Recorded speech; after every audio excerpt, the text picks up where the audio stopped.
to a large, and so do we, and we should be able to do that, I think, Wilbur, very easily. So we're going to double, triple, quadruple the trade. It will be very easy to do. They make great product, and so do we. And I was really shocked when I saw the original numbers from last year and the year before and for many years that the trade with Pakistan isn't much greater, but it could be many times the number. So we'll be talking about trade and other things, and it's an honor to be with you. Thank you very much. Please.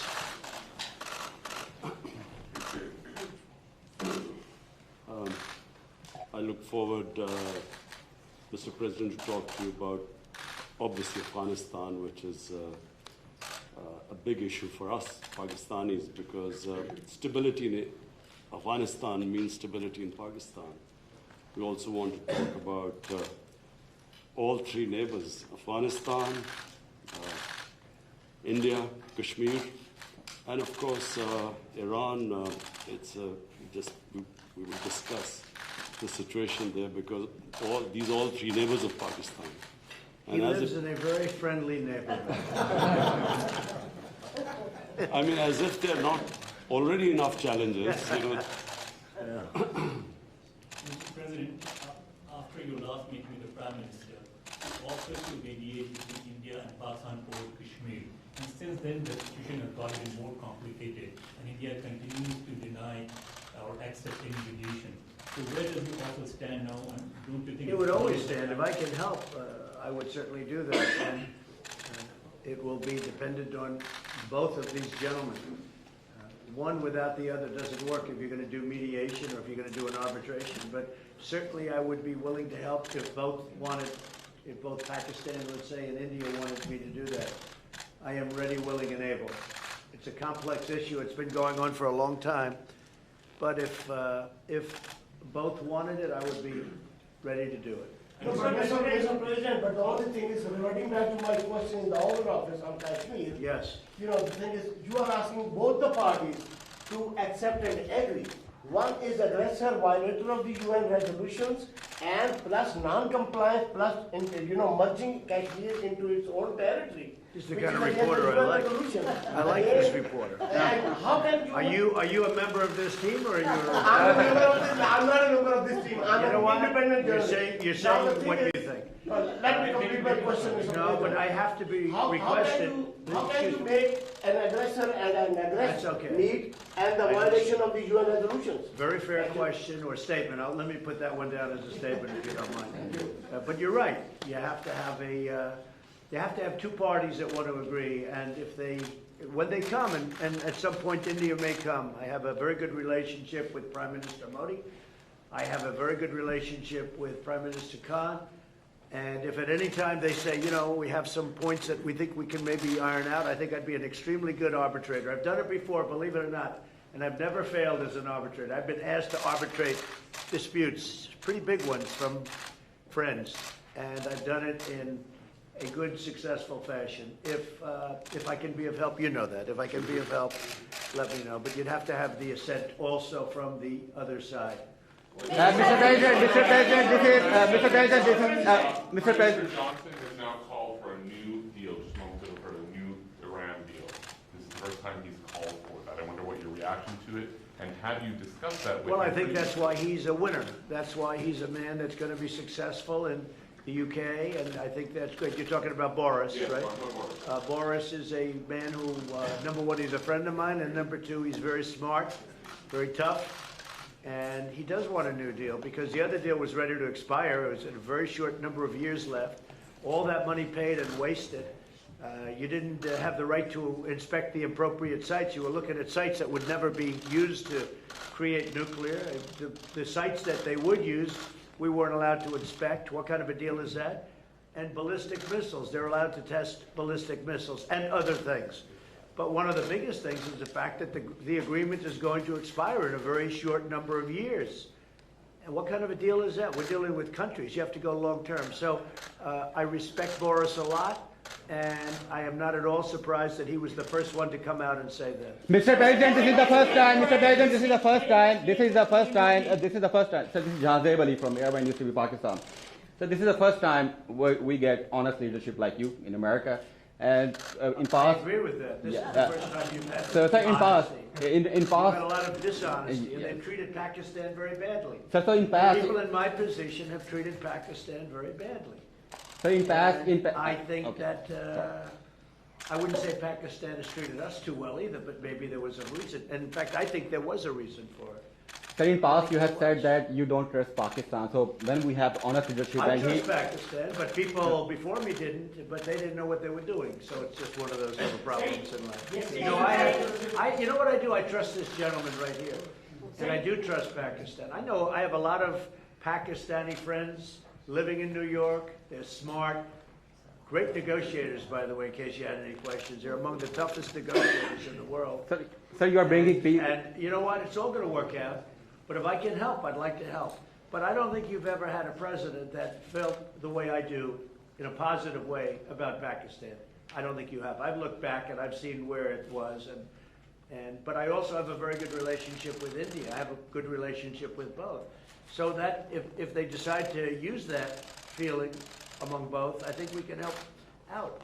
But this has been a long-standing feud. This has been going on for a long time. So you're Mr. President, yesterday you shared the stage with PMO. He alleged that Pakistan is the hub of terrorism. Do you endorse that or do you disagree with that? Because you said that Pakistan has made a lot of progress. Well, I really have been pointing much more to Iran. I mean, Iran, if you look at that's been really the state of terror. And I've been saying it's the #1 state of terror in the world. And the agreement we had does not cover that. It was not doing well. It was doing very poorly. And now Iran is doing very poorly. Iran is a different place than when I took over. When I took over the United States, when I became president, Iran was a real threat to the entire Middle East and maybe beyond. And now they're having very, very big difficulties, to put it mildly. So we'll see. Are you happy with the progress that Pakistan has made countering terrorism, particularly eliminating terrorism? I've heard they've made great progress, and under this leader, he's a great leader. I think he wants to make great progress because there's no solution the other way. The other way is only going to lead to death and chaos and poverty. It's all it's going to lead to, and he understands it. The Prime Minister understands that. Are you concerned about the human rights situation in Kashmir? About which? Human rights situation, human rights Sure, violations? I'd like to see everything work out. I want it to be humane. I want everybody to be treated well. You have two big countries, and they're warring countries, and they've been fighting. And I mean, I heard a very aggressive statement yesterday. I don't have to say that. I was there. I didn't know I was going to hear that statement. I had said, but I was sitting there, and I heard a very aggressive statement yesterday from India, from the Prime Minister, and I will say it was very well received within the within the room, the statement itself. That was a big room. There were 59,000 people. But it was a very aggressive statement, and I hope that they're going to be able to come together, India and Pakistan, and do something that's really smart and good for both. And I'm sure there's always a solution, and I really believe there's a solution to that. If you can help the Pakistan, you might find a Nobel Prize. Mr.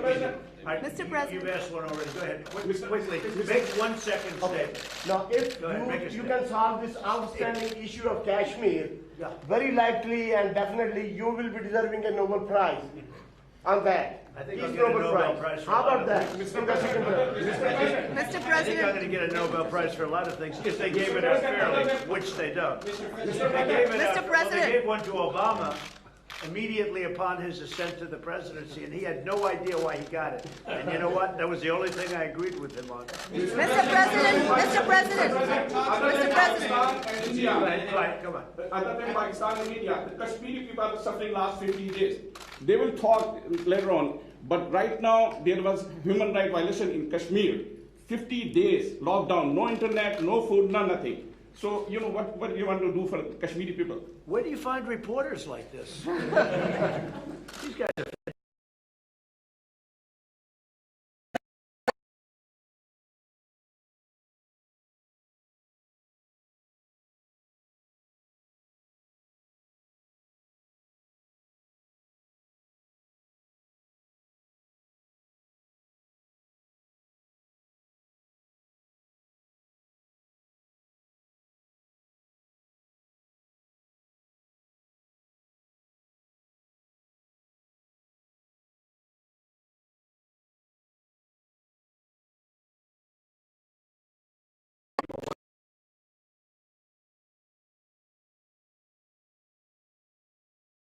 with a little strength. They thought they went in with weakness, and I canceled everything.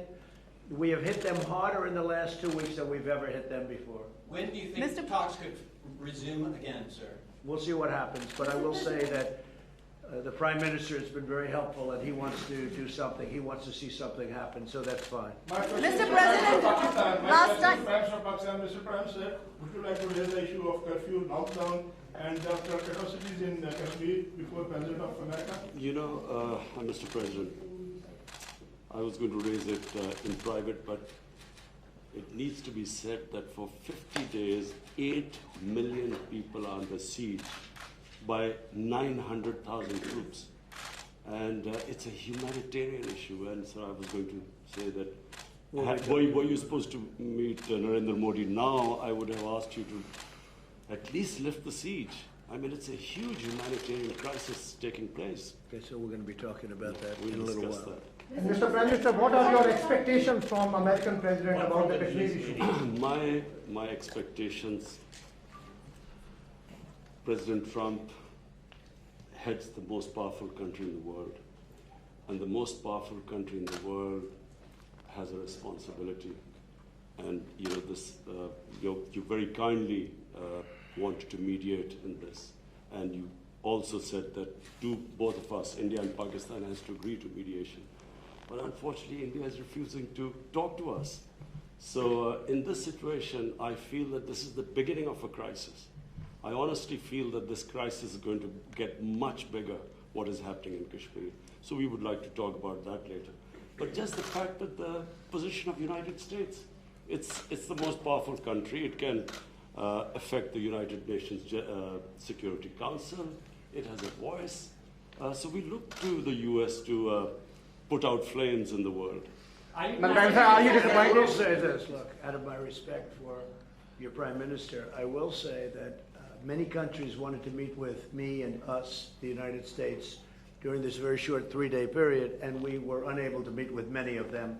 One of the countries I wanted to meet with was Pakistan and your Prime Minister, and it's an honor to be here with you. And I think you should let us start talking now, because but I do appreciate there's a tremendous spirit from your press. I don't see that with us. They want to always tear our country down, and with your press, it's really, they would like to see something positive for your country. And I will tell you this, you have a great leader.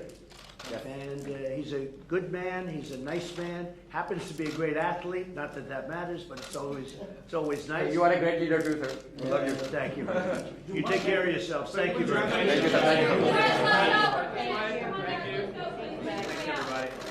Thank you very much. This way, guys. Thank you.